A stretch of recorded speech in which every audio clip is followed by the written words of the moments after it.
मंत्रिपरिषद के मेरे साथी श्रीमान अरुण जेटली जी, डॉक्टर जितेंद्र सिंह जी, मुख्य सूचना आयुक्त श्रीमान विजय शर्मा जी, डॉक्टर पी.के. मिश्रा जी, उपस्थित सभी महानुभाव,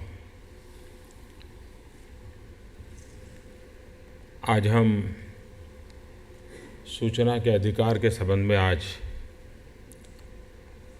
10 वर्ष पूर्ण कर रहे हैं।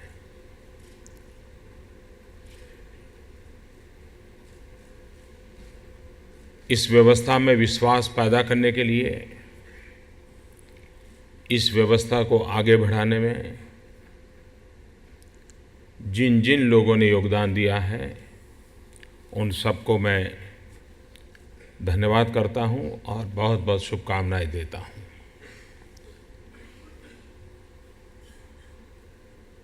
ये बात सही है कि सूचना के अधिकार से सबसे पहली बात सामान्य से सामान्य व्यक्ति को जानने का अधिकार हो, लेकिन वहाँ सीमित न हो, उसे सत्ता को क्वेश्चन करने का भी अधिकार हो। और यही लोकतंत्र की बुनियाद है। और हम उस दिशा में जितनी तेज गति से काम करेंगे, उतना लोकतंत्र के प्रति लोगों का विश्वास और बढ़ेगा, लोगों की जागरूकता एक प्रकार से शासन को भी ताकत देती है, और न सिर्फ शासन को, राष्ट्र की भी एक बहुत बड़ी अमानत बनती है जागरूक समाज का होना। ऐसी कुछ व्यवस्थाएं होती हैं जो इस व्यवस्थाओं को पनपाती हैं, पुरस्कृत करती हैं, प्रोत्साहित करती हैं और परिणाम तक पहुंचाती है। जो जानकारी मिलती है उस हिसाब से कहते हैं कि 1766 में सबसे पहले स्वीडन में इसका प्रारंभ हुआ, लिखित रूप में प्रारंभ हुआ। इनफॉर्मली तो शायद कई व्यवस्थाओं में चलता होगा, लेकिन यही व्यवस्था अमेरिका में आते आते 1966 हो गया। 200 साल लगे। कुछ देशों ने कानून पारित किए, लेकिन पारित करने के, लागू करने के बीच 2 साल का फासला रखा, ताकि लोगों को एजुकेट कर पाए, शासन व्यवस्था को अवेयर कर सके और एक मैच्योर्ड वे में व्यवस्था विकसित हो। हमारे देश का अनुभव अलग है। हम लोगों ने निर्णय किया और काम करते करते करते उसको सुधारते गए, ठीक करते गए और एम्पावर करते गए। और ये प्रक्रिया निरंतर चलती रहेगी, तभी जाकर के इंस्टीट्यूशन और अधिक स्ट्रेंथन होती है। और आने वाले दिनों में इसके लिए निरंतर प्रयास होता रहेगा। एक बात निश्चित है कि जो डिजिटल इंडिया का सपना है, वो एक प्रकार से आरटीआई की जो भावना है उसके साथ पूरक है। क्योंकि जब चीजें ऑनलाइन होने लगती है तो अपने आप ट्रांसपेरेंसी आती है, और शासन और जनता के बीच ट्रस्ट होना चाहिए, और ट्रस्ट थ्रू ट्रांसपेरेंसी होता है। अगर ट्रांसपेरेंसी है तो ट्रस्ट आता ही है।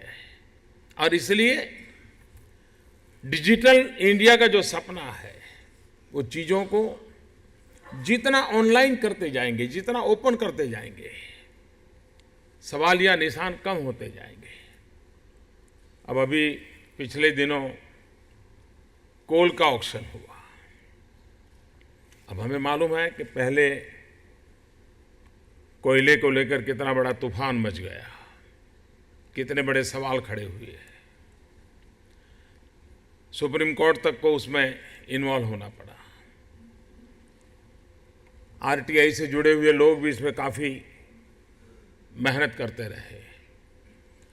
अभी इस सरकार के सामने विषय आया तो हमने सारी चीज़ ऑनलाइन की। ऑनलाइन की इतना ही नहीं, एक बड़े स्क्रीन पर, एक पब्लिक प्लेस पर, या जहां कोई भी आ सकता है, देख सकता है, सारी प्रोसेस देख रहा था। हर शाम को कहां पहुंचे इसको पता चलता था, मीडिया के लोग भी आकर के बैठते थे। अब इस व्यवस्था में शायद मैं नहीं मानता हूं कि फिर कभी किसी को आरटीआई एक्ट की जरूरत पड़ेगी, क्योंकि जो आरटीआई से मिलने वाला था वो पहले ही उसके सामने था। अभी हमने एफएम रेडियो का ऑक्शन किया, वो भी उसी प्रकार से ऑनलाइन किया। स्पेक्ट्रम का ऑक्शन किया, वो भी उसी प्रकार से किया। और जब ऑक्शन चल रहा था, ऑनलाइन सब लोग आते थे, हफ्ते 10 दिन तक चलता था, मीडिया के लोग भी बैठते थे और भी लोग बैठते थे, कोई भी व्यक्ति उसको कर सकता था। क्यों न हम ट्रांसपेरेंसी प्रोएक्टिवली क्यों न करें, किसी को जानने के लिए प्रयास करना पड़े कि किसी को जानकारी सहज रूप से मिले। शासन लोकतंत्र में उसका प्रयास है वो रहना चाहिए कि सहज रूप से उसको जानकारी मिलनी चाहिए।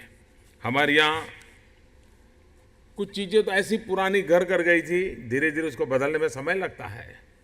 अब जैसे आपको कहीं अप्लाई करना है और अपने सर्टिफिकेट का जेरॉक्स देते हैं तो वो मंजूर नहीं होता है। किसी गेजेटेड ऑफिसर या किसी पॉलिटिकल लीडर से जब तक ठप्पा नहीं मरवाते हो उसको मान्यता नहीं मिलती है। अब ये सालों से चल रहा था। हमने आकर के निर्णय किया कि भाई नागरिक पे हम भरोसा करें, वो एक बार कहता है तो सच मान ले, और जब फाइनल उसका होगा तब ओरिजिनल सर्टिफिकेट लेके आ जाएगा, देख लेना। और आज वो व्यवस्था लागू हो गई।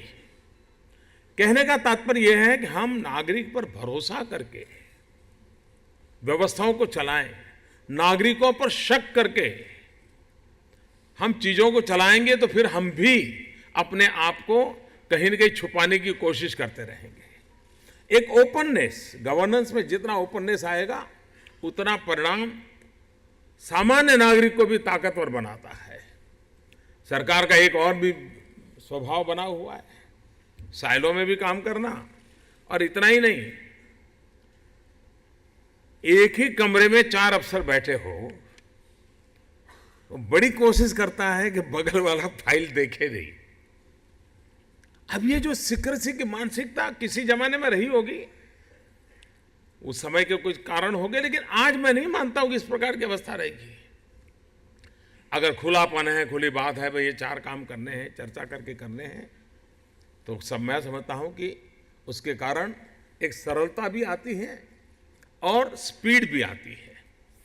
एक आध चीज़ की कमी रहती है तो अपना साथी बताता है, अरे भाई तुम देखो ये पहलू जरा देख लो, तो एकदम से काम में। कोई ज़रूरी नहीं कि वो फाइल पर लिख करके कहता है, ऐसे ही बातों में कहता है कि देखो भाई ये पहलू देखना पड़ेगा, तो अपने आप सुधार हो जाता है। तो सुधार करने के लिए हमारे मूलभूत स्वभाव में भी शासन से ये बहुत अपेक्षा रहती है कि उसमें ये बदलाव लाना चाहिए, और हम उस दिशा में प्रयास कर रहे हैं। मुझे विश्वास है कि प्रयास परिणामकारी होगा। आज मैं समझता हूं कि आरटीआई की एक सीमा है। वो सीमा ये है कि जिसको जानकारी चाहिए, जानकारी तो मिलती है। कुछ बातों का मीडिया को काम आ जाती हैं, कुछ बातें किसी को न्याय के तक सीमित रह जाती है। प्रोसेस का पता चलता है, लेकिन अभी भी प्रोडक्ट का पता नहीं चलता है। मैं इस रूप में कह रहा हूं कि मान लीजिए एक ब्रिज का कॉन्ट्रैक्ट दिया गया, तो आरटीआई वाला पूछेगा तो उसको पता चलेगा फाइल कैसे शुरू हुई, टेंडरिंग कैसे हुआ, नोटिंग क्या था, साइट कैसे सिलेक्ट हुआ, ये सब चीज़ें मिलेगी। लेकिन वो ब्रिज कैसा बना, ठीक बना कि नहीं बना, उसमें कमियां है कि ठीक हुआ, समय पे हुआ कि नहीं हुआ, इन चीजों की तरफ अब ध्यान देने का समय आया है। तो हम प्रोसेस पर जितना ध्यान देते हैं आरटीआई के द्वारा, एक समय वो भी चाहिए कि जो प्रोडक्ट पर भी उतना ही ट्रांसपेरेंसी लाएं, तब जाकर के बदलाव आता है। वरना वो जानकारियां सिर्फ एक संतोष के लिए होती है। आखिरकार आरटीआई का उपयोग गवर्नेंस में बदलाव लाने के लिए सबसे पहले होना चाहिए। और इसलिए जब विजय जी मुझे मिले थे तो मैंने बातों बातों में उनको कहा था कि जो लोग हमें सवाल पूछते हैं, क्या हमने उसका एनालिसिस किया है क्या?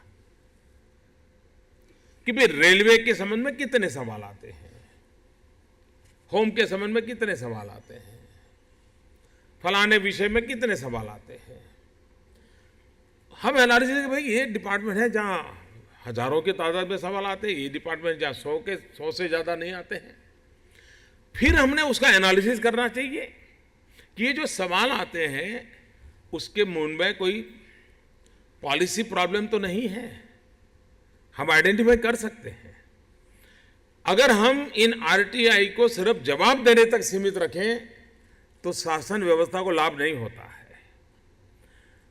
उस नागरिक ने सवाल पूछा है, मतलब शासन व्यवस्था में कहीं न कहीं कोई बात है जो पूछने की जरूरत पड़ी है। अगर व्यवस्था इतनी सेंसिटिव होती है और जो सवाल आए हैं उनका अगर हम एनालाइज करते हैं तो हमें पता चलेगा कि पॉलिसी मैटर के कारण ये समस्या बार बार उठ रही है, लोग सवाल पूछ रहे हैं। तो गवर्नमेंट पे हाईएस्ट लेवल पर सोचना चाहिए कि भाई पॉलिसी मैटर में क्या फर्क लाना चाहिए। एक आरटीआई का छोटा सा सवाल भी आपको पॉलिसी बदलने के लिए मजबूर कर सकता है। और कभी कभार वो इतना सटीक बात पूछता है कि ध्यान में आता है कि भाई हाँ, ये तरफ हमारा ध्यान नहीं गया। इसलिए गुड गवर्नेंस के लिए आरटीआई कैसे उपयोग में आए, सिर्फ जवाब देने से आरटीआई गुड गवर्नेंस नहीं ला सकता है। वो सिर्फ विवादों का लिए काम आ सकता है, परिस्थिति पलटने के लिए काम नहीं आ सकता है। दूसरा मैंने सुझाव दिया कि एक तो पार्ट ये होता है कि भाई पॉलिसी के कारण, दूसरा होता है पर्सन के कारण कि भाई जो व्यक्ति वहां बैठा है उसके नेचर में ही है, इसलिए ऐसी स्थिति पैदा होती है, वो जवाब नहीं देता है, ढीलापन रखता है, एटीज चलता है। तो फिर पर्सन पर सोचने का समय आएगा, भाई एक ही पर्सन से संबंधित इतने सारे ढेर सारे इशू क्यों खड़े होते हैं? तो कहीं कोई कमी होगी, उसको ठीक किए कैसे जाए, उस पर सोचना चाहिए। कहीं पर ऐसा होगा कि जिसे पता चलेगा कि भाई लोगों ने सवाल पूछे लेकिन फाइनेंस के रिसोर्सेज क्रंच के कारण वो नहीं हो पा रहा है, या कोई काम ऐसा होगा कि जिसके कारण लोकल कोई न कोई व्यवस्था होगी जो रुकावटें डाल रही है। जब हम इन सवालों का परफेक्ट एनालिसिस करें और उसमें से सरकार की कमियां ढूंढें, नागरिकों के सवालों में से ही सरकार की कमियां उजागर हो सकती है, व्यवस्था की कमियां उजागर हो सकती हैं, प्रोसेस की कमियां उजागर हो सकती हैं, और उसको ठीक करने के लिए उसमें से हमें एक रास्ता भी मिल सकता है। और इसलिए मैं चाहूंगा कि आप जब इस पर डिबेट करने वाले हैं, हम आरटीआई को एक गुड गवर्नेंस की ओर जाने का एक साधन के रूप में कैसे इस्तेमाल करें। और ये हो सकता है, मैं इन दिनों एक कार्यक्रम करता हूं भारत सरकार में आने के बाद, प्रगति, एक साथ सभी चीफ सेक्रेटरी और सभी सेक्रेटरी भारत सरकार के, और मैं 12-15 इशू लेता हूं। और उससे ध्यान में आता है, सवाल तो मैं वो लेता हूं किसी नागरिक की चिट्ठी के आधार पर पकड़ता हूं। किसी ने मुझे लिखा कि भाई फौजियों को पेंशन में प्रॉब्लम है, तो मैंने उस विषय को उठाया, सबको बुलाया, बिठाया, और सब वीडियो पर होते, मीटिंग नहीं करता, मैं तो एक छोटे कमरे में बैठता हूं, लेकिन डिबेट और उसका कारण बनता है, परिस्थिति आती है, तुरंत ध्यान में आता है कि भाई इस विषय को हैंडल करना पड़ेगा। किसी ने मुझे लिखा कि था पोस्ट ऑफिस में 15 दिन बीत गए, 20 दिन बीत गए, टपाल नहीं आई थी। मैंने प्रगति में ले लिया, तुरंत पता चला क्या कारण था उनका, कहाँ पर ये स्लो प्रोसेस चल रहा था। कहने का तात्पर्य ये है कि हम नागरिकों की आवाज़ को अगर हम महत्व दें। जब मैं गुजरात में था तो मैंने एक पद्धति बनाई थी। जो एमएलए सवाल पूछते हैं, मेरा अनुभव है कि एमएलए यानी जनप्रतिनिधि किसी भी दल का क्यों ना हो, लेकिन उसकी हर बात को तवज्जो देनी चाहिए, महत्व देना चाहिए, किसी भी दल का क्यों ना हो, क्योंकि वो अपने क्षेत्र के संबंध में कोई बात बताता है, मतलब वो जनहित के लिए ही बताता है, मान करके चलना चाहिए। लेकिन जब हाउस के अंदर जवाब देते हैं तो by and large media centric process चलता है। नहीं, एक प्रकार से हाउस में कल मीडिया में क्या छपेगा, टीवी पे क्या दिखेगा, वही डोमिनेट करने लग गया है।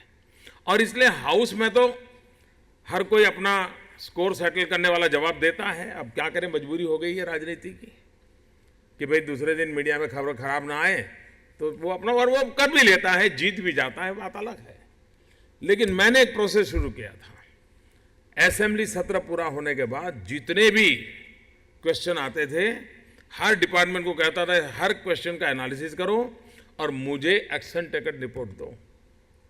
भले किसी का भी सवाल हो, हाउस में आपने जो भी जवाब दिया ठीक है, अगर उसने कहा है कि भाई वहां रोड नहीं बना है, मुझे रिजल्ट चाहिए। और उसके कारण शासन में एलएक्यूज के प्रति एक सेंसिटिविटी पैदा हुई थी। मैं मानता हूं ऐसी सेंसिटिविटी आरटीआई के सवालों के साथ हमको जोड़नी है। अगर ये पूरे देश शासकीय व्यवस्था में प्रगति लाने में बहुत कुछ कर सकते हैं। और उस एक ये भी बात है कि जब हम आरटीआई, तो मेरा मत है कि ये सारा कम्युनिकेशन जो है, इंफॉर्मेशन एक्सेस करने की जो प्रक्रिया है, वो एक तो ट्रांसपेरेंट होनी चाहिए, टाइमली होनी चाहिए एंड ट्रबल फ्री होनी चाहिए। ये हम जितना, क्योंकि समय बीतने के बाद जानकारी अगर हम देते हैं तो न वो शासन को सुधारती है और न शासन को अकाउंटेबल बनाती है। फिर स्थिति में अब क्या करें भाई, वहां तो भवन बन गया, अब वो भवन कैसे तोड़ सकते हैं, क्या करें भाई, वहां तो लोग रहने के लिए आ गए, अब उनको कैसे निकाल सकते हैं। अगर टाइमली इंफॉर्मेशन देते तो हो सकता है कि गलत निर्णय रुक जाता, तुरंत हम ध्यान में आते हैं। और इसलिए ट्रांसपेरेंसी भी हो, टाइमली भी हो, ट्रबल फ्री भी हो, ये हम बल देंगे तो हम इस कानून बनाए, लेकिन उस कानून का ज्यादा अच्छा उपयोग कर सकते हैं, ज्यादा अच्छा परिणाम ला सकते हैं। आज मैंने देखा है कि गांव के अंदर ये ठीक है, हर बात में कुछ मात्रा में कोई न कोई शंका कुशंका का कारण रहता होगा, लेकिन लार्जर इंटरेस्ट में ये बहुत उपकारक है, बहुत उपयोगी है। मैंने राज्य का शासन चलाया, इसलिए मुझे मालूम है कि गरीब व्यक्ति आरटीआई का कैसे उपयोग करता है। अगर गांव के अंदर किसी ने गलत एंक्रोचमेंट कर दिया है और वो बड़ा दबदबा वाला इंसान है, तो शासन कुछ कर नहीं पाता है, और एक गरीब आदमी आरटीआई को एक सवाल पूछ देता है, आ जाता है, तो शासन को मजबूर होकर के एंक्रोचमेंट हटाना पड़ता है और जनता की या शासन की जो जमीन है वो खुली करवानी पड़ती है। ऐसे कई उदाहरण मैंने देखे हैं। गांव का भी एक छोटा व्यक्ति, हम जब गुजरात में थे तो एक प्रयोग किया था, और वो गुजरात मॉडल के रूप में जाना जाता था ट्राइबल के लिए। हम ट्राइबल को सीधा पैसा दे देते थे और ट्राइबल को कहते थे तुम अपनी रिक्वायरमेंट के अनुसार एक कमेटी योजना बनाएं और वो अपना काम हो, क्योंकि सरकार योजना बनाती है गांधीनगर में बैठ के, वो चाहती है कुआं खोदेंगे, गांव वाला कहता है मुझे कुआं नहीं चाहिए, मुझे स्कूल चाहिए, और हम कुआं के लिए पैसे देते हैं, उसको स्कूल चाहिए, उसके बजाय हमने गांव वालों को दिया। लेकिन गांव में ग्राम सभा के अंदर उनको सारा ब्यौरा देना पड़ता था और बोर्ड पर लिख के रखना पड़ता था कि हमने इस काम के लिए इतना पैसा लगाया। गांव का सामान्य व्यक्ति भी पूछ लेता था पंच के प्रधान को कि भाई तुम कह रहे हो कि 200 रुपया यहां लगाया, वो चीज तो दिखती नहीं, बताओ। और ट्रांसपेरेंसी आती थी। हम जितना ओपननेस लाते हैं उतनी ट्रांसपेरेंसी की गारंटी बनती है। और इसलिए आरटीआई एक माध्यम है ट्रांसपेरेंसी की ओर जाने का, लेकिन at the same time RTI से सीख करके हमने शासन व्यवस्था में ट्रांसपेरेंसी लाने की आवश्यकता है। और मुझे विश्वास है अगर गलत इरादे से कोई काम नहीं किया है तो कभी कोई तकलीफ नहीं होती है, कोई दिक्कत नहीं होती है। सही काम सही परिणाम भी देते हैं। और जैसा मैंने कहा, सिर्फ प्रोसेस नहीं, हमें आने वाले दिनों में प्रोडक्ट की क्वालिटी पर भी ध्यान देना पड़ेगा। उसको भी हम किस प्रकार से सोचें ताकि हर चीज का हिसाब किताब देना पड़े, क्योंकि ये जनता की पैसों से चलती है सरकार। सारे निर्माण कार्य होते हैं जनता के पैसों से होते हैं, और जनता सर्वोपरि होती है लोकतंत्र में। उसके हितों की चिंता और उस व्यवस्था को मजबूत करने की दिशा में हम प्रयास करते रहेंगे तो मैं समझता हूं कि ये बहुत ही उपकारक होगा। आज आप पूरा दिन भर आप लोग बैठने वाले हैं। मुझे विश्वास है कि इस मंथन में राज्य के भी सभी अधिकारी यहाँ आए हुए हैं, तो उस मंथन में से जो भी अच्छे सुझाव आएंगे वो सरकार के ध्यान में आएंगे। उसमें से कितना अच्छा कर सकते हैं प्रयास जरूर रहेगा। लेकिन हम चाहेंगे कि जनता जितनी ताकतवर बनती है, नागरिक जितना ताकतवर बनता है, वो ताकत सचमुच में देश की ही ताकत होती है। उसी को हम बल दें, इसी एक अपेक्षा के साथ बहुत बहुत शुभकामनाएं। धन्यवाद।